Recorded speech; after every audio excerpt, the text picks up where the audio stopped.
Hopefully, fingers crossed. We should be. YouTube error. Is that a real error? No, it's not. We are streaming apparently, but with no image on there. Apparently. Hello, everybody. Coming up in about 3 or 4 minutes' time. Daily Chaos. Yes, it is, isn't it? Right. Yes. Just a bit of an ad break at the top of the hour for Revolution Radio that we're going out with, along with Wake Up UK. God bless you in the UK. Patriots there, Patriots stateside, Patriots in Australia, going out all over the place today. So anyway, coming up after an ad break in just a few minutes' time, I need to connect to the server in Revolution Radio. We're already going out on Wake Up UK, I think. And so, yeah, just a bit of music, Here we go.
I do apologise for this atrocious music, people. I'm just connecting in with Revolution Radio, and blimey, why isn't the studio picking up the phone?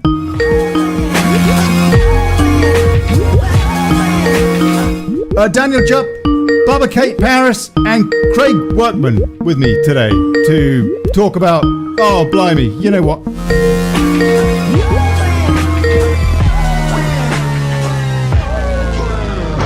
Dear. Oh dear. Oh no. Oh no. Oh no. Oh no. No reply. Oh dear. Hold on. YouTube or Wake Up UK. We're about to start the show. I'm just trying to get patched into the studio over Stateside with Revolution Radio. Oh, I tell you what, a superb bunch of people. Look, at the top of the show, I'm just going to put in a personal plug. Yeah, personal plug. Been a bit affected by this whole corona scam nonsense rubbish myself. Lost a big client in the last couple of weeks. And I am wanting to take this show to 5 days a week. I need some funds. I don't need a lot. I do need 50 quid a day. 50 quid a day, yeah. I don't have many debts. I don't have my outgoings are not much.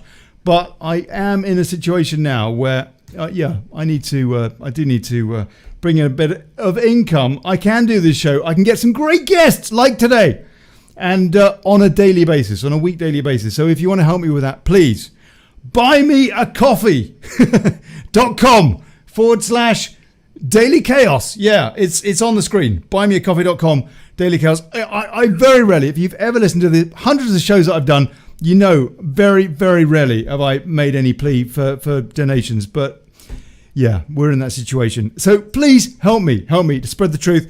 And I am working on the site. You can submit guests and all the rest of it, etc., etc. Right. I am waiting for Revolution Radio to get on the go. So that we can get on the go, I'm going to call them again. Doo-dee-doo. Doo-doo-doo. I'll tell you the kind of guests I want to get on here.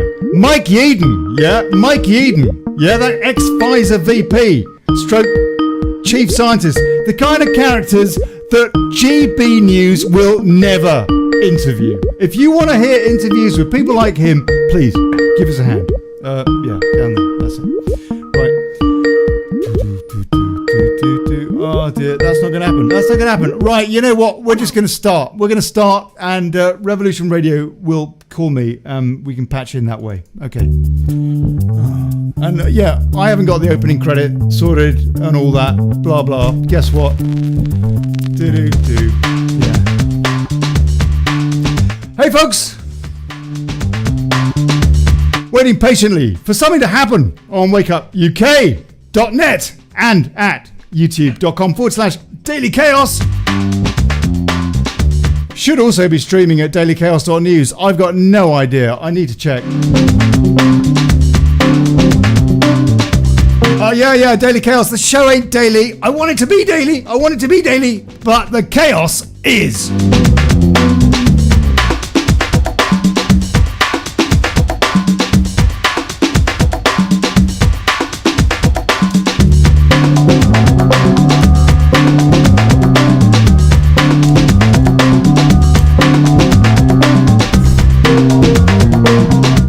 Yeah, and today, hold on a sec, I'm a bit hot on the mic there, aren't I? There we go, that's better, that's a bit better. But today, it ain't a vaccine, it's an IQ test!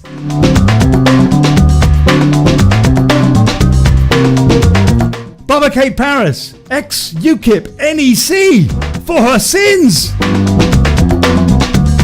Daniel Jupp, God bless him, one of the best brains on Facebook! And Craig Workman, over in Australia, who is a health worker. He's a nurse. I want to hear what's going on in Australia. I don't know about you. I want to know what's going on in particularly Victoria, Australia.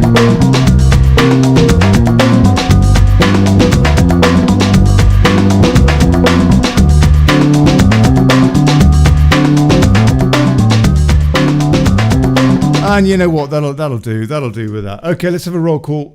Bubs, are you there? Can you hear us? I can. Oh, God bless you. And Daniel, can you hear us? Yes, I can. Oh, yep. Fantastic. Am I still a bit hot audio-wise for you? Or is that okay? No, it's fine. It's fine. You were sounding like the voice of God before, but now you're not, so that's okay. I get excited and then I have to turn the level down. Right, we should be going out on wakeupuk.net as well. It is so good to be doing shows again with you guys. Big shout out to Jason Tyler who put that place together. God bless you, sir. And it is so good to be linking you with Revolution Radio. Patriots in the UK with Patriots stateside. We have such parallels. Indeed we do. With, for example, in Australia. And this show, I want to hear from everybody all over the world. What's going on? So we can compare notes, because it is we the people versus the plutocratic. Exactly. And one other thing, by the way, my mate, I had a break last week. Yeah, I had a break last week. The week before, I did a show with my mate Simon Richards, who I worked on The Big Breakfast years ago. Bob Geldof, all that. 20 odd years ago, 30 years ago, with Simon Richards, and he said to me, "Ollie, you used to be funny. What happened? Why are you so glum? Stop being such a glum C-nut." That's what he said. So anyway, I thought, got to do something about that. Inject some more humour into the show, because you know what? Lads and lasses, it's laugh or cry, yeah? Bubs, are you happy? Hello. Am I happy? Well, in myself, yeah, I'm not too happy with the state of the world right now. It seems that insanity seems to have affected the masses, and they're just going along with this crazy globalist Afrocentric Marxist agenda. Doesn't really make much sense what people are doing these days. You know, I've even seen people today walking around with masks on. I'm quite sure that they don't have to do that anymore, but people still want to. People are scared. Baffling. People are scared, Daniel. Yeah, well, absolutely. This is the result of, if you have a campaign going on for over a year to frighten people, then at the end of that, you'll have people who are too frightened to take the mask off, unfortunately. It's unbelievable. I'll tell you, I was in the Southern Pyrenees. I'm going to sort out the picture, yeah, so that these guys can both be seen. But I was in the Southern Pyrenees, up the road from me, about 5 hours up the road last week, walking at about 2,800 meters, yeah, in the pretty getting up there into Aneto, I think it's called, the highest peak in the Pyrenees, yeah? And I was about 2/3 of the way up or whatever, walking with people, and they were wearing masks. They were wearing masks up there with the most beautiful air in the world. I felt I wanted to go up behind them and sneeze just to see what they'd do. They'd jump off the That's when your oxygen is already restricted as well. That makes a lot of sense, doesn't it? Oh my goodness. Aye. Okay, we've got a few topics to cover today. Obviously, totalitarianism.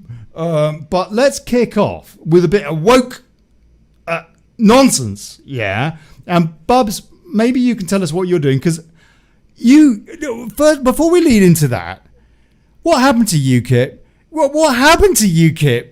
Does it even exist anymore? You were on the NEC, yeah? We're blaming you.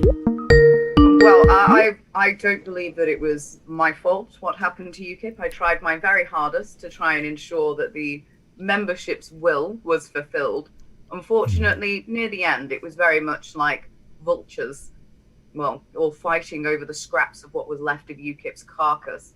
After a couple of years of infighting, it had all but been demolished. Unfortunately, it's what we see in many patriotic and nationalist organizations, is that people fall out and then they stab each other in the back and sabotage everybody else in the movement, which is probably why we don't get too far. Very, very sad. I joined UKIP because of Gerard Batten, because he showed that party finally looked like a grassroots party. I mean, actually, you could argue it did under Farage, yeah, and they got us a referendum or what have you. I don't know if that whole Brexit thing was just a big scam to, hide us from other things, because we haven't got Brexit yet. We haven't got Brexit. Oh, Biden's come out today saying, oh, no trade deal for you because, you're breaking the Northern Irish Protocol, etc. Blah-de-blah, like it's any of your business, mate. But anyway, I don't know the truth about Farage. He's on GBN now. But we'll come back to that. But UKIP, when Batten was looking at a grassroots party for the politically unhoused, yeah, for the politically homeless, I thought that was awesome, and I joined UKIP. I'd never joined a political party before, and then they kind of kick him out one way and another, and then Richard Brain gets in, doesn't he? And he's basically a similar grassroots kind of a guy, and I thought fantastic. Then they kicked him out. It's like treatment of Richard was appalling. It really was. He was voted in fair by the membership through a democratic vote, and a few people on that board decided that they weren't going to allow the membership to have their vote. They even dragged him through the courts, which I believe Richard Brain won, after proving that UKIP pretty much being malicious at that stage. Absolutely disgusting. Daniel, did you follow any of that? What was going on with UKIP? I did, to an extent. I mean, I voted for UKIP in the past. I admired a lot of the work that they did, and I did admire the move to sort of listening to the membership more. But the NEC always seemed to have internal divisions from what you could see as an outsider. And Kate's absolutely right on that. That a house divided will always fall, and when you add that to the enormous pressure applied on them by the mainstream media and by willful misinterpretations from others, then that division is always going to be fatal for you. Yeah. I think, whenever you've got an organisation with a power vacuum that had one particular purpose, which was securing that referendum and the Brexit vote, I think it went through a bit of an identity crisis, and peoples that were trying to figure out what UKIP's main mission should be outside of Brexit and the European Union had different opinions, and fractions occurred, and before you know it, the infighting just rips everything apart. But that was the time, it seemed to me, that UKIP was needed more than ever to push through the opportunity that the party had created, which was the referendum, and then to make sure that the mandate was delivered. And particularly, they put in Theresa May. They put in a Remainer. They put in a Remainer, the Tories. How cynical was that? And then, we had a 15, 18 months or whatever of her nonsense trying to basically completely backpedal on Brexit. And then we've had Boris, and we haven't got Brexit because there's an Irish Sea border, which means that the UK, Boris has basically taken a carving knife to the UK. We've still got ECB exposure. If that goes down because, I don't know, Deutsche Bank or something goes down, and then, with their, half of the global GDP exposure or whatever, and then the ECB decides to bail them out, the UK's on the hook to hundreds of billions. And so that ain't Brexit. Oh, and then you got the fish. Yeah, the fish. The fishermen are still fishing within 12 miles of the UK coast. The UK fishing industry is ruined. The coastal communities are ruined. None of that is Brexit. UKIP, this is my point, Kate. Kate, Bubba, she's got so many names, I never know what to call her, yeah? Any one of the three I answer to. Bubba, Kate, or Paris. A lot of people know me as Paris at this point. It was UKIP had something to do. It just seems to me, looking at it from the outside in, that it was basically being controlled, I hate to say this, from conservative central HQ. Could have done anything. With that situation, I don't think that UKIP could have done anything. Maybe it would have been better if Nigel Farage hadn't stepped down in the first place following the referendum. However, what the Tory party did was they realised that they were losing votes, and even in a two-party system, where they're both two sides of the same shekel, it's going to be difficult for the Tories to maintain their power if UKIP kept taking so many votes off them. So after we won nearly 4 million votes back in the 2015 general election, they stole a lot of our policies and decided, to announce that they were going to have this referendum thinking that they would lose. But ever since then, the Tories have been very, very deceptive. They say that they're going to get on a control of immigration, yet we're seeing record numbers of hostile fighting age men coming in from sub-Saharan Africa and the Middle East. We see Boris Johnson saying he's going to give amnesty to all these illegal hostile immigrants that he's brought over. We have not seen them do anything in regards to deporting these Muslim paedophile rapists that were ordered to be deported by judges, and yet the Home Office still refuses to do so. The Tories are Trojan Marxists. That became very clear to me in the very short space of time that I was a member of their organisation. They are liars. They do not fulfil the will of the people. We're not living under a democracy because they say they're going to do one thing and do something completely different.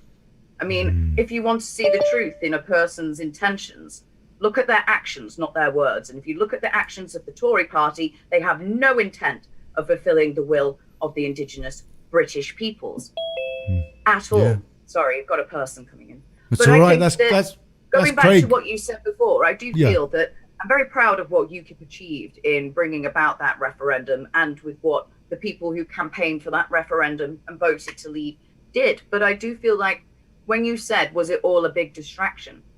I feel that it was, because as much as I thought it was the first step to being able to regain some sort of control over our nation would be leaving the European Union, I completely overlooked what was a much bigger monster, the UN, which is basically the global face of the New World Order, the global governance. They no longer protect national sovereignty and protect people against genocide. They are demolishing national sovereignty and committing genocide, particularly against the indigenous white populations of Europe, but now on a global scale with this mass vaccination euthanasia program that they've introduced. So yes, we were distracted and we took our eye off the ball. There was a greater evil that we needed to be contesting at that time. And we've been fooled into thinking that we've been given what we voted for, when quite clearly we've not. We're going to come on to the mass vaccination stroke euthanasia program because there is growing evidence that that is absolutely the case. We've got Craig Workman who's popped in from Australia, and he's a nurse as well, a registered nurse. And so I want to find out what's going on in Oz. Craig, we've been talking a bit about UKIP. I know that you're fairly clued up on UK politics. I see that from our interaction over the last several years on Facebook, for example, which I hate. I can't stand Facebook. I just like the people. Is there a party? Is there a sort of a populist party? I mean, UKIP in stateside people, it's kind of like the Tea Party, if you like, kind of movement, except that it's been hijacked by, I think, completely controlled opposition, in my opinion. I want to ask Daniel's opinion on that and see what he says about what Bubba's just said. But Craig, have you got anything in Australia, any political parties that are, I don't know, actually maybe worth voting for? Well, there's a politician called Pauline Hanson, and she seems to be tapping into the everyday person's. Hold on, Craig.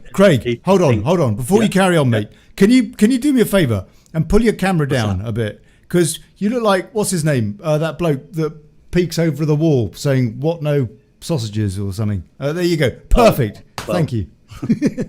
Yes. Anyway, you've got who?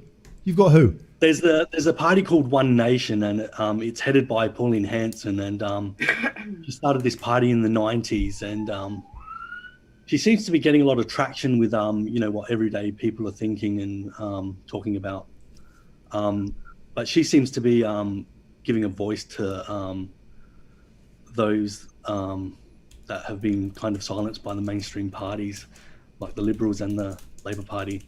I mean, we've got a so-called Liberal Party at the moment, which is the Conservatives, but they seem to be Labour-like kind of thing. Mm-hmm. They're a bit more honest in their naming, then, aren't they? Because really, our Conservative Party should be called the Neoliberal Party, really, because that's what they are. They're not conservative in any sense whatsoever, and Kate was correct about that. So at least in Australia, the label is a bit more accurate. Yeah, well, the Labor, like at the last election, the Labor Party was they were going to set up this transgender institute type thing, and it was like the Labor Party just completely lost the plot. Like, it wasn't expected to, or the Liberal Party, the Conservatives, weren't expected to win the election, but they did, and the kind of left had a kind of a meltdown after this election, and we're heading to one next year, an election, and it's going to be very interesting because the Labor Party are kind of more extreme, kind of globalist than the so-called Conservatives. Really? Yeah. And you think that they might gain power, Craig? Oh, the Labor Party, I have no idea. Everything's just completely up in the air. Like, even if we were actually allowed more elections, it's a very interesting year in France as well.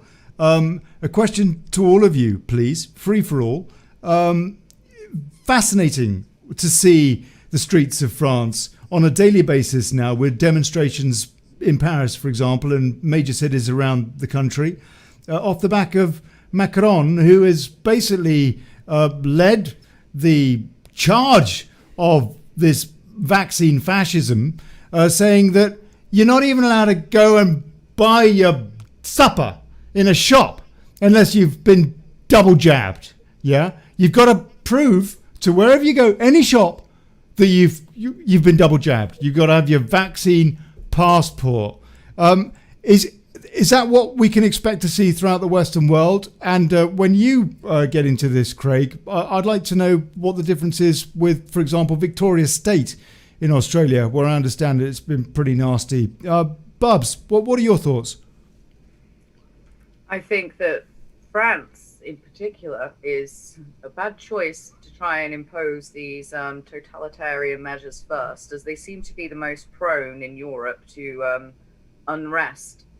And I do think that there are a number of people in France that have been talking about revolution for quite some time, and I would actually urge them to move ahead with that personally. I think that this vaccination program will become mandatory. You will have to have a vaccine passport, not just to go to nightclubs or to big events. It will eventually progress to a stage where you can't go to work, you can't access NHS care, you can't go to the shops and buy food if you do not have this vaccine passport, because it's quite clear that the agenda has nothing to do with anybody's health and has everything to do with removing our rights and liberties. And the thing is rights are not given, they are taken, and they are being taken from us, and we need to take them back. They're not going to give them back, and they want to see how much that we're willing to allow them to take from us. So far, they've taken away our bodily autonomy. They've taken away our right to protest. They've given themselves rights to commit criminal actions against people that they deem a threat to the state. They've labeled people who don't want to take vaccines as extremists. They're already building detention centers. How far are we going to let it go? How far are our constabulary and our medical professionals are going to allow this to go? Because I think a lot of them are waking up to the fact that they have been helping this deception. How much longer are they going to do that? That's the question. Because as long as we allow them to continue, they will keep removing more and more of our rights and liberties until we have nothing left. What are your thoughts, Daniel? We had so-called Freedom Day. Yes. Yeah, what was it? Was it? It's a huge misnomer, isn't it? Because, you know, it's a bit like when Soviet countries used to announce that they were democratic republics in their name. You know, the society that is genuinely free doesn't have a Freedom Day. It doesn't need a Freedom Day because it has it for 365 days of the year. And the idea that the government announces a day on which you can do basic normal human activities and on other days you can't is an abomination, really, to anybody who has any sense of what liberty is. And, you know, we've had a traditional understanding of what liberty is for a very long time in Western nations. We've had progress in only one direction for centuries, really, with rights being extended to more and more individuals, you know, more and more extensively. So what we've seen in recent years is a fundamental shift. It's a philosophical shift and it's a practical shift in the relationship between the state and the individual that has always been resisted in free nations previously. And it needs to be resisted now. And, you know, one of the things that about the French and these protests going on in France now is that the French have a very strong history of direct protest against tyranny, obviously from the French Revolution onwards. So it's perhaps more natural for the French to get out on the street and protest these things. But we're seeing it's all over the Western world. Some of the reports I've seen coming in for the treatment of people in places like Cyprus, for example, you know, you've got people who are having to get friends to go to, vaccinated friends have to go and get their food for them because they can't go and obtain food. You know, this is an obscenity, and anybody who has a natural sense of freedom, anybody who has really any understanding of Western history whatsoever, will know that these things are inimical to our history and a very dark path to be walking down. What is going on in Australia, Craig? Because I've been hearing, you know, it appears that it seems that this kind of globalist push towards this, if you like, China model of totalitarianism, which Daniel Jupp summed up so well when he was on the show about a month ago, by the way. If you want to check that out in the archives, that was a very, very full 2-hour chat that we had. It seems to me that certain countries are being used particularly as, if you like, experimental social workshops. One of them being France, apparently, which, as Bubba said, is quite surprising because they're a pretty vocal lot. And in Canada, very much so. And also, you tell me, Craig, Australia, no, and particularly Victoria State? Well, here in Victoria, we've got a Labor government. For some reason, it's still very popular. And we've had 5 lockdowns so far. The longest was last year at the beginning of the COVID thing. That went for about 4 or 5 months. But I moved over here in April this year, and since then we've had 2 lockdowns. We had one in, I think it was May, or it was in June. We came out of that, and about 3 weeks later we came into this one. But people are just like, they're just so mind controlled. It's like there's forums that you can go on, like on Telegram and stuff, and there's a lot of people chatting on there, and There's that they are starting to organise. People are starting to organise. There's protests planned for this weekend in Melbourne. Apparently, there's a plan to blockade the Bolt Bridge, which is a major kind of freeway in Melbourne, major arterial road. Yeah. There's also another protest at Flagstaff Gardens in the centre of the city. But it seems like Victoria and New South Wales are trying to kind of duke it out over who can be the most totalitarian. I mean, it's even getting to stages of comedy where, like just yesterday, the Chief Health Officer of New South Wales said to people, do not strike up conversations in the supermarket with people because you might spread the, COVID. And tonight we've got the Victorian Chief Health Officer saying that you might have to QR code to go to the toilet, like a public toilet. It's just getting to the stage where it's like, are these people really serious? Like, I heard that. Was it Australia where people were told not to talk to their neighbours? Yeah, I wouldn't put it past them. Like that, the Don't lunacy talk to your neighbours, levels it'll here. spread the virus. I heard that It's just- lady, an Australian politician. If anybody's got the link to this clip, please send it to me. I'd love to play it. This Australian politician, excuse me, some lady who's saying, you can't be. If you see your neighbour when you're out about shopping, you mustn't be striking up a conversation with them. New South Wales Chief Health Officer. Unbelievable! That's utterly Unbelievable! insane. That's completely insane, isn't it? But unfortunately, it's not that surprising. I mean, and the thing is that we need to compare it with what's actually happening in terms of COVID, because there's no rational scientific basis for this. I looked at the stats the other day on Australia, and it was something like, you've got areas where you've got 1.5 million people, and you've got 50 people in hospital with COVID, and you might have between 0 and 5 deaths at most. And yet the whole area is in lockdown, and there's nothing proportionate about any of this, is there? No, there are areas in Western Sydney which are under lockdown, and you're not allowed to leave the suburb.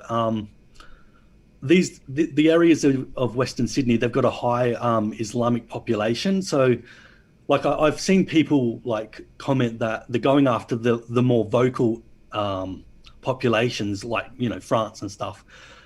In the western suburbs of Sydney, there's a high Islamic population, and they've got a strong community with strong family ties and stuff like that, and they seem to be going after those areas first. Like in Melbourne, the northern suburbs are the ones that seem to be affected most by the COVID, but the outbreaks seem to happen in those areas. If you think of the cause of this latest image... outbreak, the cause of this latest outbreak has been blamed on some Iraqi immigrants who worked as removalists, and they went across from New South Wales to Melbourne, did a job, moved someone to South Australia, and then came back and went back to Sydney. And they've been blamed for this latest outbreak. And it came out on the news that their mother had died of COVID, but it wasn't of COVID, it was with COVID. So she had some comorbidities. So they're really kind of... What is your take, Craig, on how serious this virus, flu, cousin of flu, whatever? Well, what is your opinion as a member of the medical profession? There was fear, kind of thing, because we didn't know what was going on, and the video from China that we were getting, people falling over in the streets, and they were locking people up in their houses and welding them shut. It was just like, it was frightening. It was a bit frightening, when but we haven't seen any of that anywhere else apart from apparently in China and apparently in India. But have you seen any of that in Australia? No. No, I just haven't, wonder. but, I just wonder if that was a I haven't big even hoax. seen somebody sick with COVID. But I'm sorry. You don't know anybody I that's haven't been even sick of seen it. anybody sick with COVID. I don't work in the medical kind of in general nursing, but I haven't seen anybody sick with COVID. Yeah. And you It's work in certainly- healthcare. You Pardon? work in health. You work in Yes, healthcare, yes, I do. and you've seen nobody sick with COVID. No. Like during the initial stages when, there was that panic, like everybody was just overreacting. It was like we were ordered to, every time we touched something, we had to wash our hands, or we had to wash where we touched the computers. We had to wipe down everything. We weren't allowed to take the drug charts or the folders. Like, we had to wipe them down after we'd used them. It was just like, during a shift, I said, like, if this is what you're going to be like when we haven't even got a case of COVID, I'm leaving, because this is ridiculous. Like, just take it down. Goodness knows how they cope with an these actual people, like- pandemic. Pardon? Goodness knows how they cope with an actual pandemic. Yeah. It was. I think the videos that came out from China initially were quite obviously fake, and I think most people detected that they were fake very quickly. And our experience in all our Western nations of coronavirus, I've known people who've had it. We've all anecdotally encountered it, I would say, probably, but it's not people dropping dead on the streets, and that was an absurdity from the start. But that was purely done to generate fear. And I think that was, deliberately released by the Chinese government to generate fear. Yeah. I don't think it's just the Chinese government, though, is it? I remember seeing videos of New York where they said they were using, meat transport trucks to now transport dead bodies because there were so many. And then it turns out that the meat transport trucks, all parked up empty. Yes. Things like that. Oh, there's so many bodies. Oh, but we can't show you any. And we're using meat transport trucks. In India, they say, that there's been these people dropping dead in the streets, and then you can search the photo back a couple of years to a chemical explosion at a plant, and you're just like, is any of this real? Is it just a collaboration of world governments, media, and very rich peoples who own these companies, the pharmaceutical companies and the companies that have seen massive growth, such as like Amazon, for instance, whilst we've all been in lockdown? It's real to the extent that there's a version of flu that is less dangerous than ordinary seasonal flu. That's how real it is. And CDC figures bear that out. It's got a 99.7% survival rate for most of the population. All the stuff claiming that it's the most dangerous pandemic we've seen in our lifetimes is complete nonsense and deliberately generated fear by governments and by international bodies. They should be held to account criminally. These media outlets as well. They really should be. What they are doing is committing genocide, and I don't think these people that work for places like the BBC quite realise the gravity of the crimes they are complicit in. The Australian Broadcasting Corporation is the next level as well. Like I was watching it one morning, and the level of alarm and fear that they're generating, it was just like, oh my God, this is embarrassing. It's like, how can people... Sorry. Yes. We have... There was sorry, go on. No, go on, Daniel. Go on. I'll come on to this. Go on. There was I'm just referring to what Craig was saying about Australian TV, because obviously we have the BBC in the UK and they pump out propaganda non-stop. And they had an article the other day that I talked about on my show, which was pure fear porn.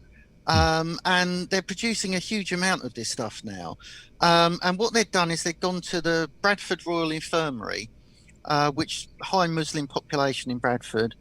So one of the areas where people are not getting vaccinated, or there's higher numbers of people not getting vaccinated. They went there and they interviewed a doctor and they interviewed two patients. Both the patients they interviewed were people who had not been vaccinated and then been admitted to hospital with serious symptoms. Both of them survived. Both of them were released from hospital. And the entire article was very emotion-driven stuff, demonizing the unvaccinated. You know, one of the patients they interviewed said, I didn't get the vaccine because I was arrogant.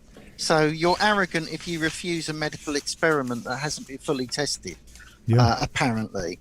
You know, and this kind of demonization is being pumped out all the time. Now they seem to be really targeting the unvaccinated. They do. With legal distinctions and with a version of the fear porn propaganda that they've been using for a long time. And this targeting of a populace, a part of the populace that isn't adhering to your hysteria and your rules is, you know, a function of tyranny. It's not something we would normally see in free societies. The other day, or yesterday even, in the Daily Mail, they had a story of this bloke who died. He was, I think, about 50. Off the back of coronavirus, apparently. But if you believe what they write on the death certificate, because they don't know, do they? They don't. If in doubt, put COVID on the death certificate. That is still official policy, both in the States and in the UK. I don't know how they can call this thing COVID-19, considering that they've never isolated it, apparently, and given that the testing for it is overcycled, admitted by the WHO and the CDC. Overcycled. Its inventor saying, you know, it wasn't a suitable measure for any coronavirus anyway. He conveniently dead now, is the inventor of the PCR test.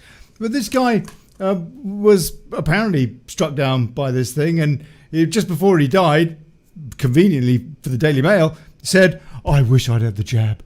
But it was the picture of this guy at the top of the article that struck me as most curious, because this guy must have weighed about 25 stone. And he had in front of him, he was sat in a pub with a double burger about as big as my head.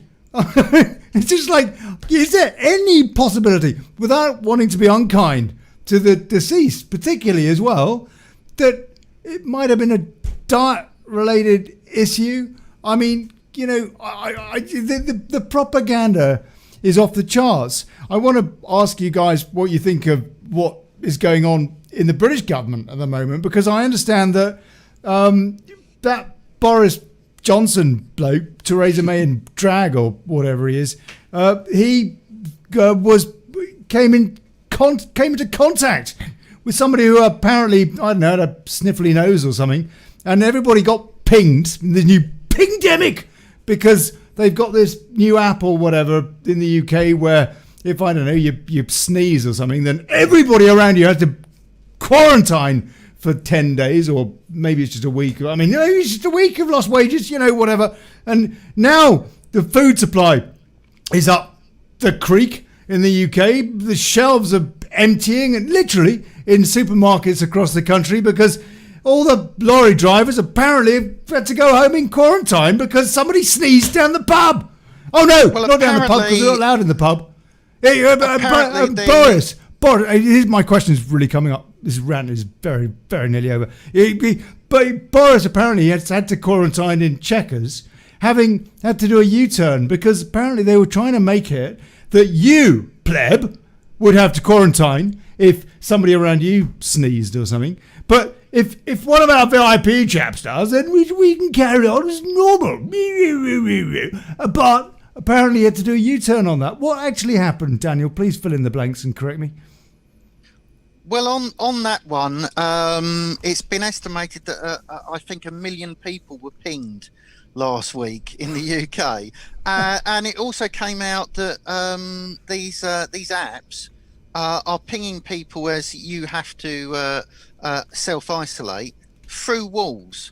So it could be your neighbour has registered as having coronavirus, and you've had no contact with them whatsoever, but it's pinged you through the wall because you're in close proximity to them, according to the app.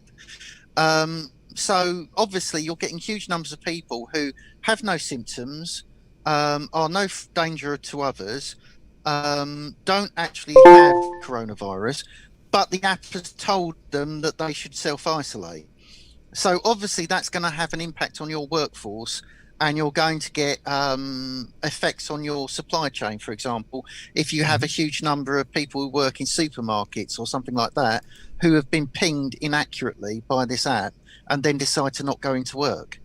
But the situation with Boris Johnson was just another classic example of the hypocrisy of our current ruling class, because it's always just like you can fly in a load of UEFA VIPs and waive every restriction that you've applied on others when it applies to them for a football final. So at the same time, you can suddenly declare that you have this special other system that's only going to apply to your Chancellor and your Prime Minister, and they don't actually have to self-isolate. Well, fortunately, there was a great deal of kind of public outcry over that, and it was one of those examples of hypocrisy that was so stark and so evident that there was a great public response, and they've had to change their stance on that, thankfully. Bubs, what do you think about what's going on? Do you think that? I mean, is there any real justification for this? It's just a silly question, isn't it? It's almost a leading question. I feel embarrassed. No, asking there it. isn't any justification for it. Not what I can see. And it seems to, yes, have been one rule for them and another rule for us.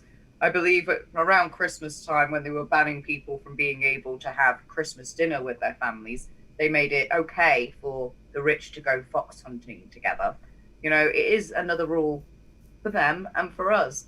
You'll see them wear their masks for their photo opportunities and take them off and sit down. They went off for a beach barbecue all together not very long ago, whilst they were demanding that everybody else stays apart and wears their masks, distance, get jabbed. Well, that G7 thing was pretty farcical. Or were they all being tested, ethylene oxide shoved right up the nose on a regular basis, and they absolutely know that, they're going to be casting the genes off before you know it anyway. I mean, what was the deal with that G7? Was that hypocrisy, or was it right that old Queenie and all the rest of them were, toying? It was absolutely hypocrisy. There's no way of justifying that whatsoever, because they could have all had a Zoom meeting like we're doing now.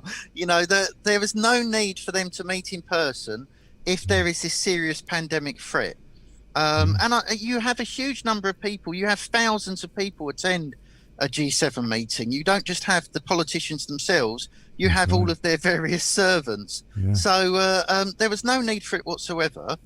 In doing it, they were completely hypocritical in terms of, they had their photo shoots where they stood a distance apart, and then the next thing they're hugging each other. And I don't know what it is with contemporary world leaders, but they're very handsy with each other, and Macron in particular. Yeah. And right. they were hands all over each other, whilst they've told, the British government and others have told ordinary people that you can't hold the hand of a dying relative through all this, but at the same time they can backslap each other at a shindig. Whilst they're quaffing champagne. It really is. If you were the most that Macron, Daniel, he was so pally with Biden. Biden got up the next morning. He needed to take a crap, and he found him up his arse. Sorry, carry on. They were practically in bed together, weren't they? It was ridiculous. But this is what we see, and I think I've talked about this a number of times. The scale of the hypocrisy. Because if you think about it, these are all supposed to be media savvy people. These are all people who are supposed apart to from get to the top Biden. of politics. Apart from Biden. Yes, apart from Biden. But they're supposed to have got to the top of politics because they, have their finger on the pulse and they're quite good at reacting to public views. But they don't seem to be aware that when they're kind of, and we've had this from media personalities as well. We've had media personalities who sit on a sofa a great distance apart. Piers Moron, he's one. And then they're at the tennis together, enjoying the tennis where they're right next to each other. And it's almost as if they can't comprehend that ordinary people can see these images, or they simply don't care. And I think the psychology is that they've known from the start that the rules are meant to apply to us and not to them. I think that's behind it. In their heads, they're internally saying, well, of course, this stuff doesn't apply to me. And that's why you see the hypocritical behaviour. Craig, are your politicians and celebs any more subtle than in the UK, at least? Oh no. Our Prime Minister went to the G7 summit and, yeah. It's mad. It's mad. Yeah. Have you got this app? Have they got this app? This track and trace type thing? But nobody All it downloaded takes it, is so a they little bit kind of of gave common up on sense. it. Hold on, Bubs. Sorry, Craig. We did there was a COVID-19 safe app that was we were advised to download and keep on our phones, but there wasn't a very big uptake in it, and the government's kind of given up on it. Really? That's good. Yeah. What exactly? I think the reason why the Australian vaccination rates are so low is because nobody believes them. Nobody believes the vaccination's effective. So talk me through this. Talk me through this, because about 6 months ago or so, I was seeing some of the stories coming out of Australia, and I thought that they were really, really frightening because they were so totalitarian. Now we're in that position throughout the Western world by and large, but Australia seemed to be leading the way. Was that actually going on, or was I somehow being misled? And how does that compare with what the deal is now? Well, what's going on the ground and what's going on in the politicians' minds, or whatever reality they're getting, is completely different to what's going on the ground. I think there's just a silent defiance, or just a kind of just disregard of what the government's saying, because we all know it's all bullshit. But, yeah, we're just playing. Do you think people do? Do people in Australia? Because I don't think that they do. Oh yeah. By and large, I'm in Spain. I don't think people do at all. Yes. I think that people are really taken in and are really fearful. And as Bub said, she said the media's complicit is should be held to account. I completely agree with that. Absolutely. But you honestly think people are not, that they're clued up, or is that more your hope? Speaking from like my family and friends, like there's a varying degree of awareness to what's going on. Some people are completely mind controlled and, well, you know, that kind of thing. But others are completely awake. Like my mother, when this first started, she's like, this is all bullshit. How can they come up with a vaccine 3 months into something, yet they haven't got a cure for cancer, which has been around a lot longer? She's like, this is the bioeconomic war launched by China. Like, it's a new kind of warfare. Like, your mum said that? Yeah, my mum, she's 72 years old, and she's like awake to it. Smart woman. I think she's spot on, no?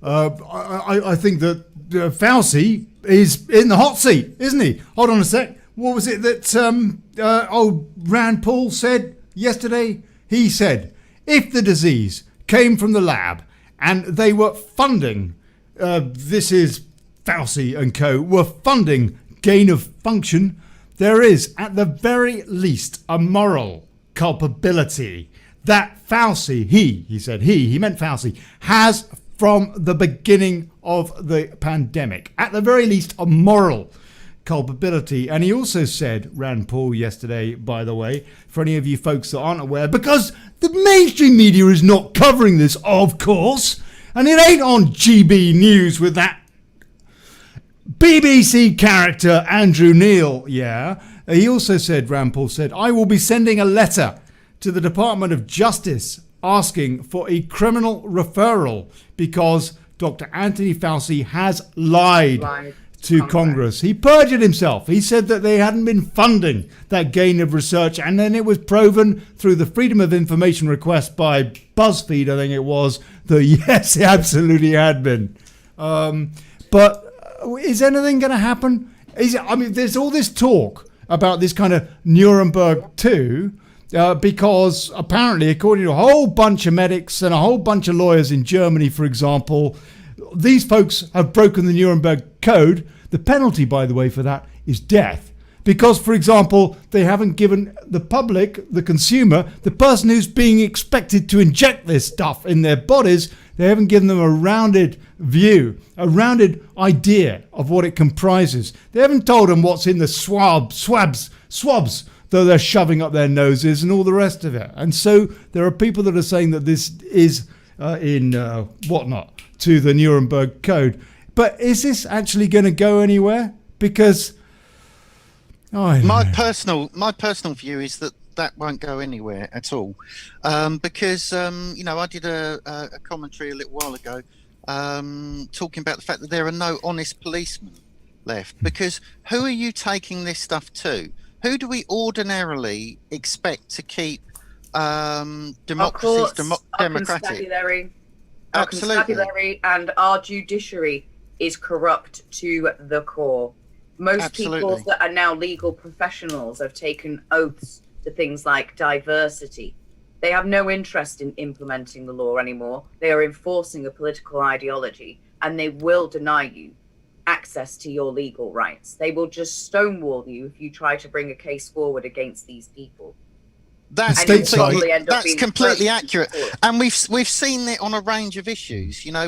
We've seen that the courts are incredibly corrupt in our Western nations now, and we saw it with the fallout of the US 2020 election. For example, Supreme Court. That's the trouble. That's the problem. Who do we take this stuff to? More and more people become awake, and more people realise that there's been a huge financial con involved in this, and there's been criminal acts undertaken that have harmed people in many of these responses, and there is no one to effectively take that to, because ordinarily, if it was a crime in the past, our media would be screaming about it. If democratic governments had done the things that they've done now 20 or 30 years ago, there would have been the level of press attention on it and the level of discussion of it that would make it a huge scandal, and that we'd have people being investigated on the basis of that. And our police would have been honest enough to investigate it, and our judiciary would have been honest enough to hear the cases regarding it. But that's not the situation we're in. I don't know what the solution is other than mass civil disobedience. But at the moment, we don't have an honest policeman to take this stuff to. I a couple of weeks back, I was reflecting on why did the Soviet Union collapse, and there had to be a reason for that. And I reckon we've been infiltrated by communists. I mean, there's a confirmed communist on the SAGE committee in the UK. She denies it, but that journalist kind of smelt something, but he was onto it. But Susan Michie, she's a lifelong the result of the collapse of the Soviet Union 30 years later. Oh, the SAGE woman that was saying we need to keep people locked down for longer, and then it was are you a member of the Communist Party? And she's like, that's not relevant. Unfortunately, communism has come from a particular group with a set of ideologies called Sabbateans, mostly from the Jewish community. And if you look at the peoples who are pushing the vaccine, the people that own the vaccine companies, the people that own the media, it's all Jewish people. People have got to start asking this is where I have to disagree with Kate. Is there hold on, people, we're coming up.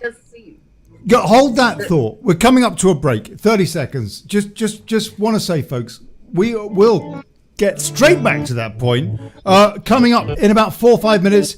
Go take a pee, have a cup of tea. There you go. Revolution Radio, Daily Chaos, Wake Up UK, all over the place. Blimey. Ollie,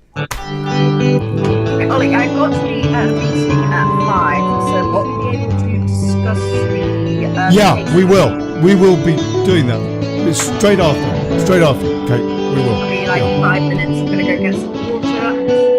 Listen to Revolution Radio at freedomslips.com. We'll be right back after this message.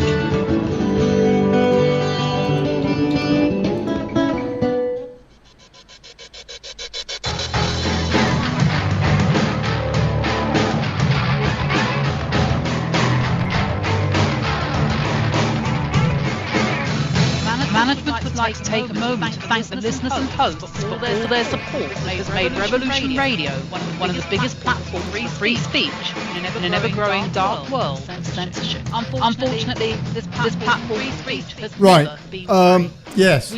So Revolution Radio It is has a the bit of people a like you, break at the top yes, there, and you, I have to make sure that we're not talking over that or whatever.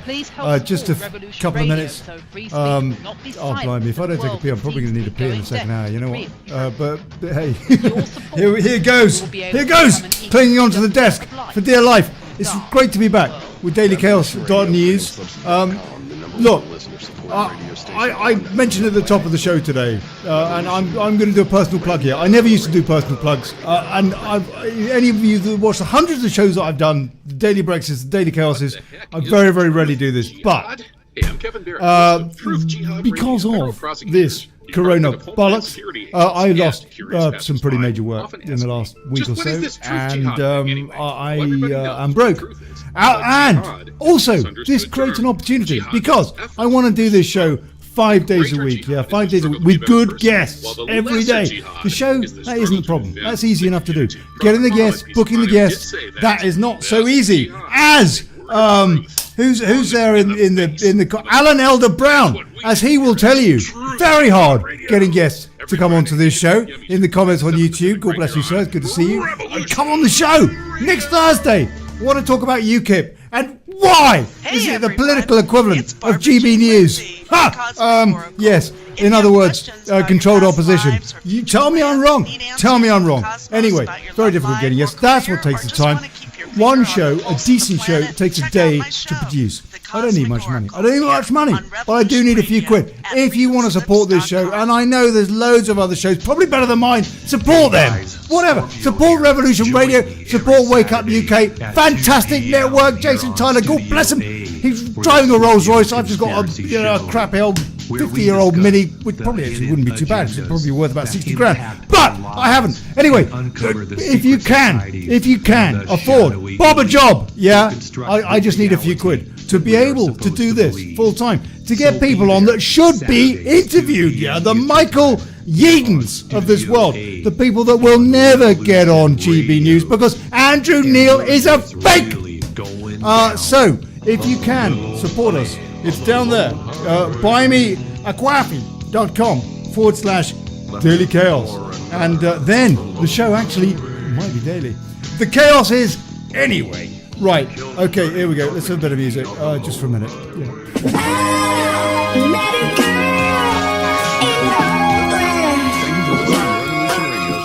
Back in about 90 seconds, actually. Yeah, 90 seconds. I better take some water.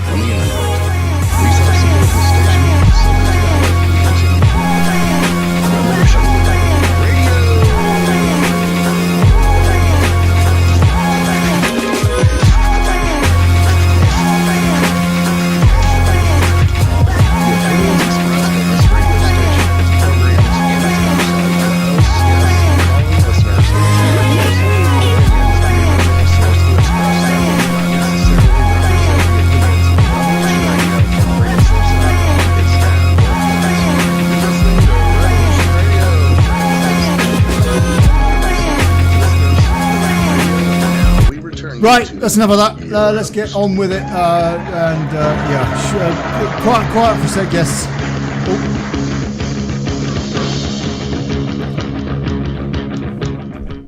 Right, we are back. You're watching Daily Chaos, or listening to Daily Chaos on Revolution Radio, stateside in Australia, around the world. WakeUpUK.net in the UK and around the world, and on YouTube.com/Daily Chaos. Around the world. You might be going out on dailychaos.news. Well, I've absolutely no idea. I do need to check. I have been doing some stuff with the site, by the way, people. Yes, it is going to come out. So, I am going to unmute my guests, and God bless them. We've got Daniel Jupp, brilliant head. Bubba Kate Paris, who's quite a good-looking head, actually. And Craig Workman, who's got a bald head. And me, who's kind of going in that direction as well. Let me just take a few comments before we get back to this point that Bubba mentioned, and I could feel some controversy coming on just at the wrong time. So hopefully we're going to have a bust up about that in a minute and find out what's going on. But first of all, some comments. Mookie Puck, God bless you people. It's good to see your names around and about. Everyone's seen Dr. David Martin's testimony to Rainer Fulmich. It's all there. Yeah. David Martin's testimony. Now, I've got a bit of a... What was it he said? He basically said, this is a mass genocide. I think I've got it here somewhere. This vaccine is planned genocide. I am paraphrasing, but that is what Dr. David Martin said, CDC whistleblower, this very week. And you can find that interview on BitChute. And I put things on Twitter or whatever, and then some idiot comes back and says, oh, but it's linked to BitChute, so it doesn't count, does it, because it's all conspiracy people and all that. It's like, but the only reason it's on BitChute, mate, is because whenever it goes on YouTube they ban it, so it has to go on where it can, basically. Anyway, Pauline Davis, COVID-19 was patented from around 2002, as I understand. Yes, see Dr. David Martin with Rainer Fulmich, and another with Peter Swift. I've got the link right here to that interview. I will copy and paste it right into the comments right now. In fact, you know what? There it is. Catherine Austin Fitz and Dr. Joseph Farrell are saying this is the great poisoning, and they're interested to see how people are going to react when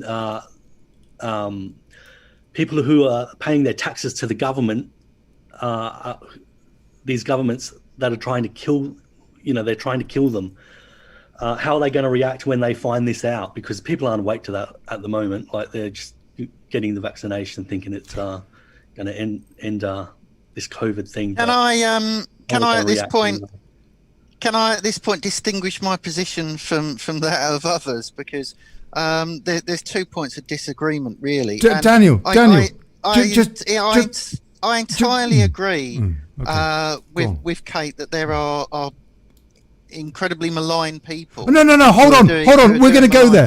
Daniel, we are going to go there. But before we do, please, let me just take some comments, because people, they comment, and you know what? I want to involve them. I really do, and I don't involve them enough. I know that. Helen Smith says, for example, so key, sage and onion. Bojo is the onion. Love L. Helen Lasky Smith never changes. God bless her. Registered nurse. And I know that she's got a lot to say about all of this and is very concerned as well. In fact, you know what, Helen, you should call in. It'd be lovely to hear what you got to say right now. Mookie Puck, oh yeah, that's tough. I have a doctor friend who's got no clue what's going on, just keeping his head down. Pauline Davis, it's difficult to argue with him when he's got the chemical knowledge. I think, again, referring to Dr. Martin Boots. And over on Revolution Radio, we got Sorry Sunflower. Hey Willow, hello darling. I know what your moniker is now, you see. If I remember the history of the founding of Her Majesty's Constabulary correctly, they were founded to protect the interests of the elite, not the public. We could be talking about the policing in the UK in a bit. We're going to go on to woke very, very quickly. So they're just doing their job. They're not going to investigate Her Majesty or her government, says, sorry, Sunflower again. Mace 139, Ohio, First Energy charged in primary scheme, agrees to deferred prosecution settlement for 230 million. Fascist utilities work for the moneylenders. Points out Cap Fred, slow kill gives the Vipers a chance to strip assets from families. Over on Wake Up UK, where is it? A different tab. Blimey, I don't know. There's some breaking news over there. Tommy Robinson, I think this is breaking news from 3 or 4 hours ago. Tommy Robinson has lost his high street libel case brought by Syrian teenager who was filmed being attacked at school. As a judge grants the kid £100,000 in damages from Tommy Robinson. I wasn't there. I don't know what happened, but I do know that the entire media and British establishment is against Tommy Robinson whatever the truth of the story either way. No, Bubs? We do really need to speak about the corruption within our courts and the fact that they are now enforcing a political ideology rather than actually following the law. Now, okay, before the break, I know that you and Daniel were about to have a make-up moment, which was lovely. Let's get into that, but let's maybe go in. Well, no, let's get into it straight away so that we can clear that up. Because Daniel, you wanted to say something. Yes, I did, because me and Kate have discussed this before, and my position is that I'm fully on board when someone tells me that there is a rich elite who behave disgracefully. Where I stop being on board, because the evidence is all around us of that, and the behaviour of our leaders is evidence of that.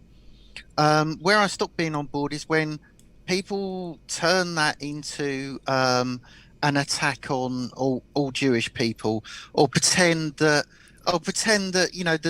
the important thing to note about it is that these people who are doing this are Jewish, because that's not an attack on all simply Jewish people. That's simply not true, though. It's simply not true, and I think it does our cause a huge disservice to make those sort of points, because it detracts from the things we are saying about those who are genuinely guilty of all races and backgrounds. And I don't want to let Boris Johnson off the hook for his behaviour, because Boris Johnson he's not is a crypto Jewish. Jew. He is. He actually is. He comes from the Sabbateans that converted back in the 1600s. His lineage, if you look back, comes from Turkey, and his family. This is the Sabbatean Frankists that converted. This is absolute nonsense. Hold on, let her finish, Of the Danny, let her ideology finish. of the modern left. I'm writing a document about this at this point in time. The origins of the ideologies of the modern left, including Marxism, which have come from Sabbateanism. Sabbatai Zevi was a man who declared himself as the Jewish Messiah back in 1666. And this is where your ideologies of inversionism comes from, because he wished to invert what is conventional Judaism. So it's not all Jews that are guilty of this. And there are people that aren't Jewish that have joined the Sabbatean cult. But the origins in which this has come from are certainly Jewish. There is an overrepresentation of these Sabbateans in media, in these vaccine companies, in these organizations such as the World Economic Forum, which are pushing this Great Reset. And I think when we have a correlation, similarly to like when we have a correlation in Great Britain of Muslim men raping predominantly white girls, up to 1 million white British children, and then mostly they've been attacked by Muslim men of Pakistani and Bangladeshi heritage, we've got to look at the cause and reason for that. Is that racially and religiously motivated? Now, when we look at the Sabbateans, Sabbateanism is an inversion of Jewish morality. So it's actually a backwards version of it. And that's why what you see today is evil. Well, that's that. Then when you if that's your position, if that's what you're saying, then the best way to solve what you're calling Sabbateanism would be to hand people copies of the Talmud. If it's an exact opposite, this is like blaming Christianity for Satanism. There's no logic to it. There's no rationality. And many of the practices of Sabbateanism is what we see today within the world elite, especially. But Kate, that once you get into this, once you get into hold on, whoa. No, don't let Daniel. Go on. No, Bubs, one at a time. Bubs, one at a time. You know absolutely that once you get into this kind of discussion, people won't be looking up ancient history. Which is what you seem to want them to do. People will be blaming Jewish people generally, and will take that as your message. Now, you may have a more sophisticated message that you're trying to impart, but this is the consequence, and you will feed into anti-Jewish hatred for one of the most persecuted peoples who have ever existed. They're not the most persecuted people. They certainly are. They certainly are. And it is not a false narrative that has been perpetuated by the media that they own. When you have Oh, a people come that on. own What are you going to tell me Hollywood- next? Are you going to tell me next that the Holocaust didn't happen? Is that the next thing you're going to say? Well, it because is very this odd. is this It is is very absurd. odd that this is the one genocide that apparently we're not allowed to question or speak about, even though there is considerable evidence to say You can Well, on it this would show. be- You can on this It show. would be Yeah. it would But be there certainly was a genocide it would be that took it place would be against crass Germans. and evil. It would be crass There and was evil definitely to a question any that took genocide place, and but its I victims. don't think that it was necessarily conducted against the Jewish people. I think it was the German people that were subject to genocide in that period of time. Well, And they that were very after historical the fact. war, weren't they? I think that the They were Germans had it subject to very, very genocide bad. inside Can- the war, can I- and Bubs, we, the British Bubs, people, were guilty Bubs, of that. Bubs, can I just clarify something? You're not saying that all Jewish people are bad, yeah? You're saying that there No. is a sector, yeah? Yes. That is right. So And Daniel, there'll be Daniel, people that are from the Jewish community that will say this themselves. There are peoples that don't believe in Zionism, that they should be still in exile. There are peoples that are aware of the Sabbatean Frankist Dogma, even within the Muslim communities, because the Sabbatean Frankist Dogma are peoples that not only converted to Sabbateanism, but converted to Islam after Sabbatai Zevi did. They actually became the royal family of Saudi Arabia. It's where the Anglo-American Saudi terror nexus has come from. It's why they took look, down the but Twin Towers, okay, all right. making Look, it that is easy all to bomb very the Middle East to destabilize it. okay, but that's all very grand and intellectual. But Daniel does have a point, doesn't he? That when you qualify yourself by saying, look, this is not across the board. Yeah, this is not a generalization. That says a lot. That says a lot. Yeah, I think we can say hopefully the same about any ethnic group or what have you. I hope. But on the other hand, Daniel does have a point, doesn't he? That this is the kind of stuff that, and I'm not saying you're necessarily wrong. I'm kind of on the fence here. Yeah, I can kind of see both sides of this argument to a certain extent, and I have some history involved in the Jewish religion, by the way, as well. But is there not a risk that you are at least giving the powers that be, the media and all that, the brush to then tar you, a show like this, all of us, with that, kind of, oh, they're so prejudiced kind of label? Is that They not already do that anyway. So, and it's an attack upon our freedom of speech, saying that, oh, this group of peoples can't be criticized, can't be investigated because they've been subject to persecution. It's like when people try to make out that They should be criticised. They should be criticised we as can individuals. investigate and we will criticize. We can criticise individuals. Well, I I don't criticise. Hold on, I hold on, criticise- one at a time. I criticise Islam as an ideology. Right? I don't criticise. I don't criticise all Muslims. Now, the trouble is that Islam is a religion that does not have an automatic racial component, whereas Judaism is. So you're not comparing like for like. Any criticism of Judaism ends up as criticism of Jewish people, whereas criticism of Islam can be divorced from ethnic groups. Well, so that's the difference. You can talk with criticism of Jewish people. Nobody is immune from that. And persecution and genocide are not something that has been unique to the Jewish people, same as slavery hasn't been unique to black people. And because you've been subject to these things, which is not unique to these people, doesn't mean that you're now exempt from any form of criticism or accountability for your actions. Nobody says don't criticise. But what they say, people and the harmful narratives that they push in our homelands, then yeah, we will start to raise that as an issue. Because we do well, I don't think many people. Equal accountability for all. I don't care whether you're Jewish, you're not making black, equal gay, accountability. Whatever these are, it's equal accountability. If we notice that a particular focusing group are on behaving Jewish in a particular people manner, is then we not will equal point it out. accountability. The same way as if Muslims are raping lots of white children, we'll say, well, it's that community, and they, in their own community, need to stop protecting those in their community that are committing these offences, the same as the Muslim people do, because then otherwise the entire community gets tarred with the same brush. I'm not saying it's all the Jewish people, but they certainly do protect the Jewish people that do commit That these happens genocidal with acts. every community, though, Kate. I mean, Yeah, and that's what I mean. It's equal accountability, equal scrutiny. It's equal- not equal criticism. scrutiny It when you is take equal. a discussion.